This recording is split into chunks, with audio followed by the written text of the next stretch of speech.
नमस्कार, आप सभी का बी सुरानी चैनल में स्वागत है। कहानियों का सिलसिला ऐसे ही चलता रहे।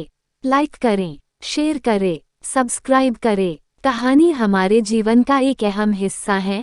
हम सब किसी न किसी कहानी के पात्र होते हैं, पर कुछ कहानियां ऐसी होती है जो हमारी तो नहीं होती है, लेकिन वो हमारे लिए होती है। हेलो दोस्तों, ये कहानियां बहुत ही रोमांचक है और साथ ही प्रेरणादायक भी है। इनको पढ़कर आपको बहुत कुछ सीखने को मिलेगा। तो आइए जानते हैं। चलिए दोस्तों, आज मैं एक नई कहानी सुनाती हूँ। कहानी का नाम खजाने की खोज। एक गांव में एक रामलाल नाम का एक किसान अपनी पत्नी और 4 लड़कों के साथ रहता था। रामलाल खेतों में मेहनत करके अपने परिवार का पेट पालता था, लेकिन उसके चारों लड़के आलसी थे, जो गांव में वैसे ही इधर उधर घूमते रहते थे। एक दिन रामलाल ने अपनी पत्नी से कहा कि अभी तो मैं खेतों में काम कर रहा हूँ, लेकिन मेरे बाद इन लड़कों का क्या होगा? इन्होंने तो कभी मेहनत भी नहीं करी, ये तो कभी खेत में भी नहीं गए।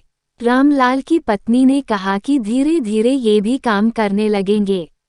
समय बीतता गया और रामलाल के लड़के कोई काम नहीं करते थे। एक बार रामलाल बहुत बीमार पड़ गया। वह काफी दिनों तक बीमार ही रहा। उसने अपनी पत्नी को कहा कि वह चारों लड़कों को बुलाकर लाए। उसकी पत्नी चारों लड़कों को बुलाकर लाई।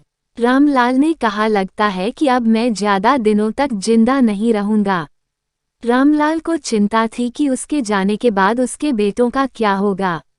इसलिए उसने कहा, बेटों, मैंने अपने जीवन में जो भी कुछ कमाया है वो खजाना अपने खेतों के नीचे दबा रखा है।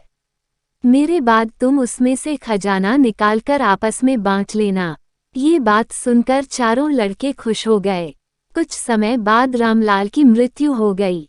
रामलाल की मृत्यु के कुछ दिनों बाद उसके लड़के खेत में दबा खजाना निकालने गए।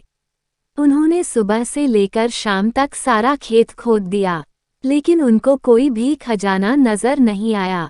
लड़के घर आकर अपनी माँ से बोले, माँ, पिताजी ने हमसे झूठ बोला था, उस खेत में हमें कोई खजाना नहीं मिला।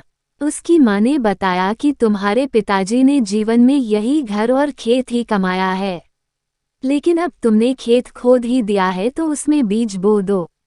इसके बाद लड़कों ने बीज बोए और माँ के कहेनुसार उसमें पानी देते गए।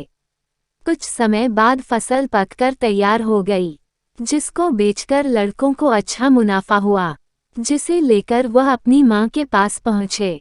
माँ ने कहा कि तुम्हारी मेहनत ही असली खजाना है, यही तुम्हारे पिताजी तुमको समझाना चाहते थे। चलिए दोस्तों, जानते हैं इस कहानी से हमें क्या सीख मिलती है। हमें आलस्य को त्याग कर मेहनत करना चाहिए। मेहनत ही इंसान की असली दौलत है। आप सभी ने कहानी सुनी, इसलिए धन्यवाद। नई कहानी सुनने के लिए चैनल को लाइक करें, शेयर करें, सब्सक्राइब करें। धन्यवाद।